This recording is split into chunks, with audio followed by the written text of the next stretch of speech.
Really seriously ഞാൻ മടുത്തു. നിങ്ങൾക്കിത് എത്രത്തോളം മനസ്സിലാവുമെന്ന് എനിക്കറിയില്ല എൻ്റെ ഈ ഞാൻ പറയുന്ന ഈ കാര്യങ്ങൾ. കാരണം അത് അനുഭവിച്ചവർക്ക് ആ ഒരു ഫേസിലൂടെ കടന്നു പോകുന്നവർക്കറിയാം. നമ്മുടെ കാശ്, സമയം, അതേപോലെ തന്നെ നമ്മുടെ ഈ ഫേസ്, ഇതെല്ലാം നമുക്ക് നഷ്ടമായിക്കൊണ്ടിരിക്കുകയാണ്. ഓ എനിക്കറിയില്ല.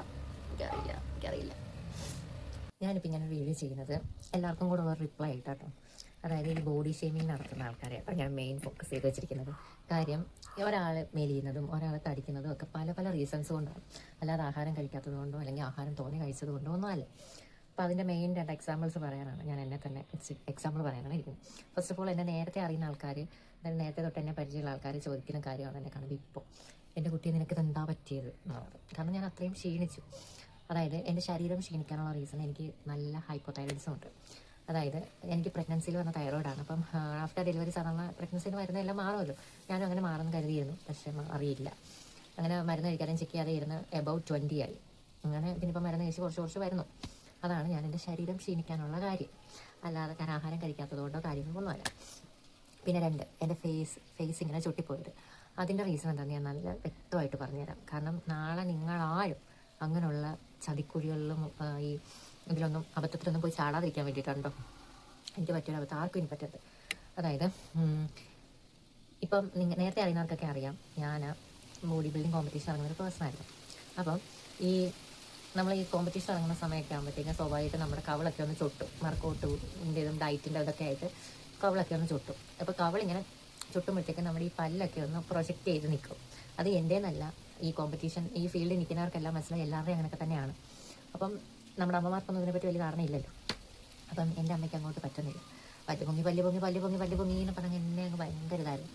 അങ്ങനെ ഓൾറെഡി എൻ്റെ പല്ല് പറഞ്ഞിട്ട് കളിക്കുമല്ലോ ഒരു പ്രായമാകുമ്പോൾ. അങ്ങനെ എന്നെ പറഞ്ഞിട്ട് കളിച്ച പല്ല് ഇതിൻ്റെ മേളിലായിരുന്നു. അപ്പം ഞാൻ 6th സ്റ്റാൻഡേർഡിൽ പഠിക്കുമ്പോൾ തന്നെ എനിക്ക് പ്ലെയിൻ കമ്പിയിട്ട് അത് റെഡിയാക്കി തന്നു. അത് ഇവിടെ അല്ല, പാലക്കാട് വെച്ചിട്ടായിരുന്നു. അങ്ങനെ അത് കുറച്ച് നാൾ എൻ്റെ വന്നുള്ളൂ. അപ്പം ഞാൻ 2 ഫോട്ടോ കൊടുത്തിരിക്കാം. ഞാൻ തടിയുള്ളപ്പോൾ ഉള്ള ഫോട്ടോ ഞാൻ കൊടുത്തിരിക്കാം. എൻ്റെ പല്ലിൻ്റെ ലെവലാക്കി ഈ ക്ലിപ്പ് ഇടുന്നതിന് മുമ്പുള്ള എൻ്റെ പല്ലും കൂടെ കാണിച്ചു.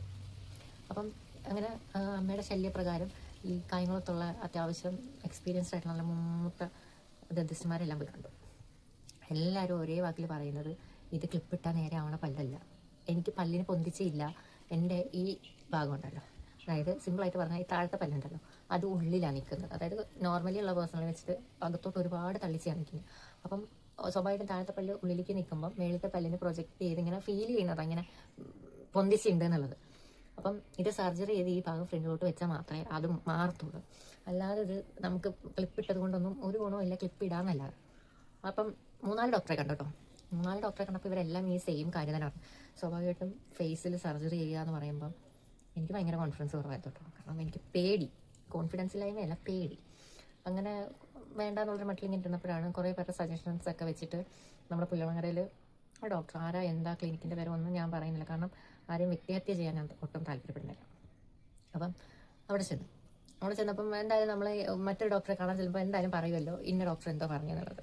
അതുപോലെ ഞാനും പറഞ്ഞു ഈ നേരത്തെ കാണിച്ച ഡോക്ടർമാരെല്ലാം എന്താ പറഞ്ഞെന്നുള്ളത്. അപ്പോൾ ഈ ഡോക്ടറിൻ്റെ അടുത്ത് പറഞ്ഞു, പേടിക്കേണ്ട, നമുക്കിത് സർജറി ചെയ്യാതെ ക്ലിപ്പിട്ട് തന്നെ റെഡിയാക്കാം. സ്വാഭാവികമായിട്ടും ക്ലിപ്പിടാതെ ഇത് റെഡിയാക്കാൻ പറ്റുമല്ലോ. അതായത് മുള്ളുകൊണ്ട് എടുക്കേണ്ടത് നമ്മൾ കത്തി വെച്ചെടുക്കേണ്ടല്ലോ എന്നുള്ള ചിന്തിക്കത്തുള്ളൂ. പക്ഷെ ഇപ്പം കത്തി വെച്ചെടുക്കേണ്ടത് പാര വെച്ചെടുക്കേണ്ട അവസ്ഥയിലേക്കാണ് എൻ്റെ കാര്യങ്ങൾ പോയത്. അങ്ങനെ പുള്ളിക്കാരെല്ലാം സെറ്റാക്കി ക്ലിപ്പിട്ട് അറിയാമല്ലോ. ഫസ്റ്റ് ടൈം നമ്മൾ ക്ലിപ്പിട്ട് കഴിയുമ്പോഴത്തേക്കും നമ്മുടെ പല്ലിൻ്റെ ഇടയ്ക്കൊക്കെ ഗ്യാപ്പ് ഉണ്ടെങ്കിൽ അതെല്ലാം അടയും. അങ്ങനെ എൻ്റെ 4 പല്ലെടുത്തു. കാണിച്ചു തരാം. 1, 2, 3, 4 പല്ലെടുത്തു. തെളിവ് കാണിക്കണമല്ലോ. എൻ്റെ ക്ലിപ്പ് ഇപ്പം ഈ പല്ലിൽ കയറിയിട്ട് 3 കൊല്ലമായി. ഈ 3 കൊല്ലമായിട്ട് എൻ്റെ ഈ 4 പല്ലെടുത്തതിൻ്റെ ഗ്യാപ്പ് അടഞ്ഞിട്ടില്ല. അപ്പം തന്നെ നിങ്ങൾക്ക് മനസ്സിലാവും എത്രത്തോളം പാളിച്ചകൾ ഇതിനകത്ത് പറ്റിയിട്ടുണ്ട്. അത് കുറേ നാൾ കഴിഞ്ഞ് എനിക്ക് സിവിയർ ഇഷ്യൂസൊക്കെ വരാൻ തുടങ്ങി. അതായത് സിവിയർ ഇഷ്യൂ എന്ന് പറഞ്ഞു കഴിഞ്ഞാൽ പല്ല് തമ്മി മുട്ടുന്നില്ല, അണപ്പല്ല് ഇങ്ങനെ മുട്ടുന്നില്ല, ചവയ്ക്കാൻ പറ്റുന്നില്ല, ആഹാരം കഴിക്കാൻ പറ്റുന്നില്ല എനിക്ക് ചവയ്ക്കാൻ. അപ്പം ഞാൻ വിചാരിച്ചു ചിലപ്പം ഇതൊക്കെ അങ്ങോട്ടും ഇങ്ങോട്ടും അഡ്ജസ്റ്റ് ആവുന്നതിൻ്റെ പ്രശ്നമായിരിക്കാം. അതായത് നമ്മുടെ പല്ലെല്ലാം ഒന്ന് ജോയിൻ്റ് ആവുന്നതിൻ്റെ, അതായത് ഇങ്ങനെ അടുക്കുന്നതിൻ്റെയൊക്കെ പ്രശ്നമായിരിക്കും. അങ്ങനെ ഇരിക്കുകയാണ് ഞാൻ ഒരാളുടെ വീഡിയോ കാണാനുള്ള ഇതിൽ വന്നത്. നമ്മുടെ ഗ്ലാമി ഗംഗയുടെ ഒരു വീഡിയോ. അതായത് ഗംഗയെ ഇതുപോലെ ക്ലിപ്പ് ഇട്ടിട്ടുണ്ടായിരുന്നു. അപ്പോൾ അത് റിമൂവ് ചെയ്യുന്നതും ഗംഗയ്ക്ക് പറ്റിയ കുറച്ച് ഇൻസിഡൻസിനെ പറ്റിയും ഷെയർ ചെയ്തപ്പോൾ എനിക്കും എൻ്റെ ഈ ഒരു കാര്യമായിട്ട് കുറേയൊക്കെ റിലേറ്റബിൾ ആണത്. അപ്പോൾ എനിക്കൊരു സംശയം, ഞാനും പറ്റിക്കപ്പെട്ടോ എന്നൊരു സംശയത്തിൽ എൻ്റെ ഒരു ഫ്രണ്ടിൻ്റെ ചേച്ചി ഡെന്റിസ്റ്റാണ്. അപ്പോൾ ഞാൻ പുള്ളിക്കാരി പെട്ടെന്ന് ഇൻസ്റ്റാഗ്രാമിൽ എടുത്ത് ഞാൻ പുള്ളിക്കാരിക്ക് മെസ്സേജ്, ചേച്ചി ഇതുപോലെ പ്രശ്നമുണ്ട്, ഞാൻ ഇതുപോലെ ഒരു വീഡിയോ ഉണ്ട്, അപ്പോൾ എനിക്കും അങ്ങനെ ഒരു പണി കിട്ടിയോ എന്നൊരു സംശയം. അപ്പോൾ ചേച്ചി എടുത്ത് പറഞ്ഞൊരു കാര്യം ചെയ്യാൻ, നീ ക്ലിനിക്കിലോട്ട് വരാൻ പറഞ്ഞു. അങ്ങനെ ഞാൻ ക്ലിനിക്കിൽ ചെന്നു, ഞാനും അമ്മയും ക്യൂവും കൂടെ ക്ലിനിക്കിൽ പോയി ഇങ്ങനെ ഞാൻ വെളിയിലിരിക്കപ്പം ചേച്ചിയല്ല എന്നെ നോക്കുന്നത്, വേറെ ഡോക്ടർ, അവരുടെ സീനിയർ ഡോക്ടർ. അപ്പം പുള്ളിക്കാരൻ ഇങ്ങനെ ഇരിക്കുക, വെച്ചാൽ വേറെ പേഷ്യൻറ്റിനെ നോക്കി അകത്തിരിക്കുക, ഞാൻ വെളിയിൽ ഇങ്ങനെ ഇരിക്കുക. അപ്പോൾ പുള്ളിക്കാരൻ്റെ അകത്ത് നിന്ന് ഇവരുടെ രണ്ടിടത്തും പറയുന്നുണ്ട്, അയ്യോ സർജറിക്കുള്ള കേസാണല്ലോ പുറത്ത് വന്നിരിക്കുക. അതായത് ഒരാളുടെ ഫേഷ്യൽ സ്ട്രക്ചർ കണ്ട് തന്നെ ഒരു ഡോക്ടർ അനലൈസ് ചെയ്തു, ഇന്ന ആൾ ഇന്ന പ്രശ്നമാണ്. അതാണ് ഡോക്ടർമാർ, അതാവണം ഡോക്ടർ, മനസ്സിലായോ? പക്ഷേ അങ്ങനെ പുള്ളിക്കാരൻ എന്നെ കണ്ടിട്ട് എന്നെ ഇപ്പോഴല്ല, ഇപ്പോൾ ഞാൻ ഏകദേശം 2-3 മാസം കൊണ്ട് ഇപ്പോൾ പുതിയ ഡോക്ടറിനെ കൺസൾട്ട് ചെയ്തുകൊണ്ടിരിക്കുന്നതാണ്. ഞാനിപ്പോൾ പറഞ്ഞ ഡോക്ടർ, പുള്ളിക്കാരൻ എന്നെ ഓരോ തവണ കാണുമ്പോഴും എന്നെ ഈ ക്ലിപ്പിട്ട ഡോക്ടറെയാണ് ചീത്ത വിളിക്കുന്നത് മൊത്തം. കാരണം പണി അറിയത്തില്ലെങ്കിൽ നീ പണി ചെയ്യരുത്. അല്ലാതെ ഒരാളുടെ ഫേസ് എന്ന് പറയുന്നത് ഒരാൾ കാണുന്ന ഒരു, അതായത് ആദ്യം കാണുന്ന ഒരാളുടെ ഫേസിൽ അത് നശിപ്പിച്ചുകൊണ്ടാവരുത് ഒരാളുടെ കയ്യിൽ നിന്ന് ഇത്രയും പണം വാങ്ങിക്കരുത്. എന്നിട്ട് സത്യം പറഞ്ഞാൽ എന്താ സംഭവിച്ചതെന്ന് അറിയും, എൻ്റെ പല്ലിന് സത്യത്തിൽ ക്ലിപ്പ് ഇടേണ്ട കാര്യമില്ല. അതിൻ്റെ പുറമെ 4 പല്ലും കൂടെ എടുത്തതാണ് എൻ്റെ ഫേസ് ഇത്രയും ചൊട്ടിപ്പോയത്. കാരണം എൻ്റെ കേസിൽ പല്ല് ഒരിക്കലും എടുക്കരുതായിരുന്നു. പ്രത്യേകിച്ച് എനിക്ക് ഇവിടെ ഒരു ഈ ഇടമ്പല്ലെന്നൊക്കെ പറയുമല്ലോ, അതായിരുന്നു ഉള്ളത്. ഇടമ്പല്ലൊന്നും എടുക്കുകയേ ചെയ്യരുതെന്നാണ് സത്യത്തിലുള്ളത്. പക്ഷെ പുള്ളിക്കാരൻ അങ്ങ് എടുത്ത് മലിച്ച് എൻ്റെ മോന്ത ഒരു നല്ലൊരു പരുവത്തിലാക്കി വെച്ചിട്ടുണ്ട്. ഞാനിപ്പോൾ ഒരു 3 കൊല്ലം കൊണ്ട് അനുഭവിക്കാത്ത വേദനകളില്ല. കാരണം ഓരോ തവണ നമ്മൾ ഇത് ടൈറ്റ് ചെയ്യാനാണെങ്കിൽ, അല്ലെങ്കിൽ ഇതിലിപ്പോൾ അല്ലറസിൽ നല്ല പരിപാടികൾ ഇപ്പോൾ നടന്നുകൊണ്ടിരിക്കുകയാണ്. കാരണം ഞാൻ പറഞ്ഞില്ലേ, ചവ കറക്റ്റ് അല്ലാതെയാണ് ഞാൻ ചെന്നത്. ആ ഡോക്ടർ പിന്നെ ഇതിൻ്റെ അടിയിൽ വെക്കാനൊരു സംഭവം തന്നു, പുതിയ ഡോക്ടർ. അത് ഏകദേശം ഒരു മാസം ഞാൻ കറക്റ്റ് വെച്ച് കഴിഞ്ഞപ്പോഴത്തേക്ക് എൻ്റെ ഈ ചവ കറക്റ്റ്, അതായത് ഈ താഴത്തെ മേളത്തെയും മോണകൾ തമ്മിൽ, അതായത് അണകൾ തമ്മിൽ മുട്ടാൻ തുടങ്ങി. അപ്പം അത് ഓക്കെ. ഇനി അടുത്തത് ഇതിനെ എടുത്ത് ഫ്രണ്ടിലേക്ക് കൊണ്ടുവരാന്നുള്ളതാണ് ടാസ്ക്. കാരണം ഇതിനൊപ്പം എത്തിക്കുക എന്നുള്ളത് ഭയങ്കര, കാരണം പുള്ളിക്കാരൻ ചെയ്തത്, അതായത് ഫസ്റ്റത്തെ എൻ്റെ ഡോക്ടർ ചെയ്ത വലിയൊരു മിസ്റ്റേക്ക്, അത് എനിക്കും തോന്നിയതാണ്, എൻ്റെ അമ്മയ്ക്കും തോന്നിയതാണ്. താഴെയും മേളിലും ക്ലിപ്പിട്ടിട്ട് സ്വാഭാവികമായിട്ടും ഇപ്പം നോർമലി എൻ്റെ പല്ല് ഇച്ചിരി കൂടെ ഫ്രണ്ടിലുണ്ടായിരുന്നു, ഇതിപ്പോൾ ഒത്തിരി അകത്തേക്ക് പോയതാണ് കേട്ടോ. ഈ മേളത്തെ മാത്രം ക്ലിപ്പിട്ടാൽ താഴത്തെ ഒപ്പം ലെവലിൽ എത്തിക്കാന്നുള്ളതെങ്കിലും നമുക്ക് ചിന്തിക്കാം. പക്ഷേ ഈ താഴത്തെയും മേളത്തെയും കൂടെ ക്ലിപ്പിട്ട് കഴിഞ്ഞാൽ അത് എന്താണ് പുള്ളിക്കാരൻ ഉദ്ദേശിച്ചതെന്ന് പോലും ഒരു പിടിയില്ല. അല്ലെങ്കിൽ ഇപ്പം എൻ്റെ ഡോക്ടർ പറഞ്ഞത് താഴത്തത് അകത്തുനിന്ന് എന്തോ ചെയ്യണമായിരുന്നു എന്നാണ് പറഞ്ഞത്. എനിക്കറിയില്ല, വേറെ കാര്യങ്ങളൊക്കെ ഉണ്ടല്ലോ. എന്നിട്ട് ഇതെന്ന് വെച്ച് കഴിഞ്ഞാൽ ഇപ്പോൾ നിലവിൽ ഇവിടെ ഒരു സ്ക്രൂ ഒക്കെ ഇട്ടിട്ടുണ്ട്. ഇപ്പോൾ പുതിയ ഡോക്ടർ എനിക്ക് ഇവിടെ ഒരു സ്ക്രൂ ഇട്ട് തന്നിട്ടുണ്ട്, അകത്ത് ആ സംഭവങ്ങളൊക്കെ റെഡിയാക്കി തന്നിട്ടുണ്ട്. അപ്പം ഡോക്ടർ നിലവിൽ എൻ്റെ അടുത്ത് പറഞ്ഞിരിക്കുന്നത്, അതായത് സർജറി ഇല്ലാതെ എങ്ങനെ ഇത് റെഡിയാക്കി തരാം എന്നുള്ളതാണ് ഇപ്പോഴത്തെ എൻ്റെ ഡോക്ടർ ചെയ്തുകൊണ്ടിരിക്കുന്നത്. പക്ഷെ സത്യം പറയാമല്ലോ, ഞാൻ മടുത്തെന്ന് പറഞ്ഞാൽ അങ്ങേ അറ്റം മടുത്ത്. കാര്യം നമ്മൾ ഒരു 3 കൊല്ലം കൊണ്ട് ഇങ്ങനെ പെയിൻ ഇങ്ങനെ അനുഭവിച്ചുകൊണ്ടിരിക്കുമ്പോൾ, കൺസിസ്റ്റൻസി ആയിട്ടാണെങ്കിൽ പോലും ഇങ്ങനെ പെയിൻ അനുഭവിക്കുമ്പോൾ നമ്മൾ മടുക്കും. പ്രത്യേകിച്ച് ഈ ക്ലിപ്പ് ഞാൻ ഈ പല്ലിൽ കയറിയിട്ട് ഇത്രയും നാളെ എനിക്ക് മടുത്തു. ഞാൻ ഫൈനലി ഞാനിത് സർജറി ചെയ്യാമെന്ന് തന്നെ ഞാൻ തീരുമാനിച്ചു, സീരിയസ്ലി. കാരണം എനിക്ക് ആ ഡോക്ടർ എൻ്റെ അത്രയും കോൺഫിഡൻസ് ആയിട്ട് പറഞ്ഞു, ആരെയും നമുക്ക് റെഡിയാക്കാം. പക്ഷേ ഞാൻ മടുത്തു. എനിക്ക് ഇനിയും ഇങ്ങനെ ഇത്രയും സമയം ഒരു 3 കൊല്ലം ഞാൻ വെയിറ്റ് ചെയ്തു, എൻ്റെ പല്ലിപ്പ് റെഡിയാവും. പക്ഷെ ഈ 3 വർഷം കൊണ്ട് എനിക്ക് തന്നത് എൻ്റെ ഫേസ് അത്രയ്ക്കും നശിച്ചു. കാരണം ഇതുപോലെ എൻ്റെ ഫേസ് ഇങ്ങനെ ഒരു സിറ്റുവേഷൻ എനിക്ക് ഉണ്ടായിട്ടില്ല.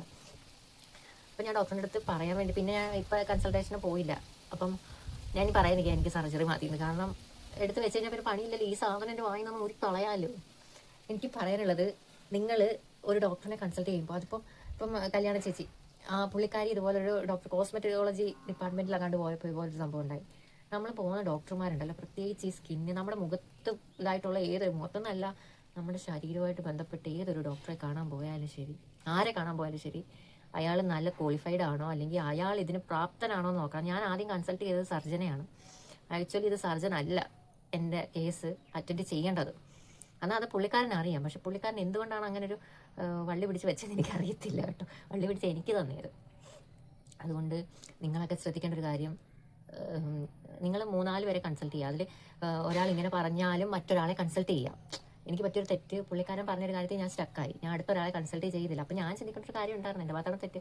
ഈ 4 എക്സ്പീരിയൻസ്ഡ് ആയിട്ടുള്ളൊരു, ഇതൊരു പയ്യൻ ഡോക്ടർ കേട്ടോ, എക്സ്പീരിയൻസ്ഡ് ആയിട്ടുള്ള ഡോക്ടർമാർ സർജറി തന്നെ വേണമെന്ന് ഇത്രയും ഇതായിട്ട് പറയുമ്പോൾ, ഒരാൾ ഇത്രയും എക്സ്പീരിയൻസ് കുറവുള്ളൊരു വ്യക്തി നമുക്കിത് ഇതാക്കി ചെയ്യാം എന്ന് പറഞ്ഞപ്പോൾ ഞാനും ചിന്തിക്കേണ്ടതായിരുന്നു. അപ്പോൾ ദൈവത്തെ ഓർത്ത് ഡോക്ടർമാരാണെങ്കിലും ശരി, നിങ്ങളാണെങ്കിലും ശരി, കുറച്ചും കൂടെ ഒക്കെ ഒന്ന് ഇതാക്കുക. കാരണം നിങ്ങളെ വിശ്വസിച്ച് വരുന്ന ആൾക്കാരെ നിങ്ങൾ ഇങ്ങനെ ചതിക്കരുത്. അല്ലെങ്കിൽ നിങ്ങൾക്ക് പറ്റാത്ത കാര്യമാണെങ്കിൽ അങ്ങ് വിട്ടേക്കുക.